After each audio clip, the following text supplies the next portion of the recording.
ആക്രമിക്കൽ കേസിൽ വിധി വരാൻ ദിവസങ്ങൾ മാത്രം ബാക്കി നിൽക്കെ പ്രോസിക്യൂഷൻ വാദങ്ങളെക്കുറിച്ച് വിവരം പുറത്ത്. കുറ്റകൃത്യം നടന്നതിന് പിന്നിലെ അടിസ്ഥാന കാരണമായി പ്രോസിക്യൂഷൻ പറയുന്നതെല്ലാം പ്രതി ദിലീപ് കാവ്യമാധവനുണ്ടായിരുന്ന ബന്ധവും ഇതറിഞ്ഞ മഞ്ജു വാര്യർ ദിലീപിൽ നിന്ന് അകന്നതുമാണ്. മഞ്ജു വാര്യറുമായി വിവാഹബന്ധം ഉണ്ടായിരുന്ന സമയത്ത് തന്നെയാണ് ദിലീപിന് കാവ്യയുമായി അവിഹിത ബന്ധമുണ്ടായിരുന്നത്. ഒരിക്കൽ യാദൃശ്യമായി ദിലീപ് തൻ്റെ ഫോണിൽ വീട്ടിൽ വെച്ച് പോയി. മഞ്ജു വാര്യർ ആ ഫോൺ എടുത്ത് നോക്കി. ഫോണിൽ ചില മെസ്സേജുകൾ കാണുന്നു. ആ മെസ്സേജുകൾ ആരുടേതാണെന്ന് അന്വേഷിക്കുന്നു. കാവ്യമാധവൻ്റേതാണ് ഈ നമ്പറെന്ന് മഞ്ജു തിരിച്ചറിയുന്നു. 2012 മഞ്ജു ഇതറിയുന്നത്. ഇതിനുശേഷം കൂടുതലറിയാൻ മഞ്ജു വാര്യർ ശ്രമിച്ചു. അതിജീവിതയുടെ വീട്ടിൽ മഞ്ജു വാര്യറും സംയുക്തവും ഗീതും മോഹൻദാസും എത്തി. നടി ഇതേക്കുറിച്ച് കൂടുതൽ വിവരങ്ങൾ മഞ്ജുവിനോട് പറഞ്ഞു. ഇത് മഞ്ജു ദിലീപ് വിവാഹബന്ധത്തിൽ ഉലച്ചിലുണ്ടായി.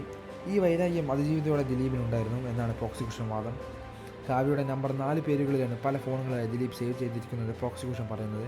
ദിലീപിൻ്റെ ഡ്രൈവർ അപ്പുണ്ണിയുടെ ഫോണിൽ ദിൽക്ക, കാതൽ എന്നീ പേരുകളിൽ കാവ്യയുടെ നമ്പർ സേവ് ചെയ്തിരുന്നത്. അതിജീവിത കാവ്യ ദിലീപ് ബന്ധത്തെക്കുറിച്ച് മഞ്ജുവിനോട് പറയാനുണ്ടായിരുന്ന സാഹചര്യത്തെക്കുറിച്ച് ഒരിക്കൽ ഡബ്ബിംഗ് ആർട്ടിസ്റ്റ് ഭാഗ്യലക്ഷ്മി സംസാരിച്ചിട്ടുണ്ട്. ഗോസിപ്പുകളൊന്നും മഞ്ജു വിശ്വസിച്ചിരുന്നില്ല. ഇത്രയും കാര്യങ്ങൾ അറിഞ്ഞിട്ടും തൻ്റെ സുഹൃത്തായ അതിജീവിത തന്നെയോടും പറഞ്ഞില്ലല്ലോ എന്നായിരുന്നു മഞ്ജുവിൻ്റെ സംശയം. എല്ലാം കൂടി മഞ്ജു വാര്യറും സുഹൃത്തുക്കളും അതിജീവിതയുടെ വീട്ടിൽ ഒരു ദിവസം ഭക്ഷണം കഴിക്കാനിരിക്കുമ്പോഴാണ് ഇതേക്കുറിച്ച് ചോദിക്കുന്നത്. നിനക്കിതിനെക്കുറിച്ച് അറിയാമായിരുന്നോ എന്ന് ചോദിച്ചു. അതിജീവിതയുടെ അച്ഛനൊക്കെ അവളെ വഴക്ക് പറഞ്ഞു. നീ എന്തിനാണ് വേണ്ടാത്ത കൂട്ടുകെട്ടിൽ ചെന്ന് പെടുന്നത്? നിനക്ക് വല്ലതും അറിയാമെങ്കിൽ നീ പറഞ്ഞു കൊടുക്കുക എന്ന് പറഞ്ഞു. അപ്പോഴാണ് ആ കുട്ടി പറഞ്ഞത് എന്നായിരുന്നു ഭാഗ്യലക്ഷ്മി പറഞ്ഞത്. കൂടുതൽ വാർത്തകളും വിശേഷങ്ങളും ഈ വീഡിയോ ലൈക്ക് ചെയ്ത് ചാനൽ സബ്സ്ക്രൈബ് ചെയ്ത് സപ്പോർട്ട് ചെയ്യുക.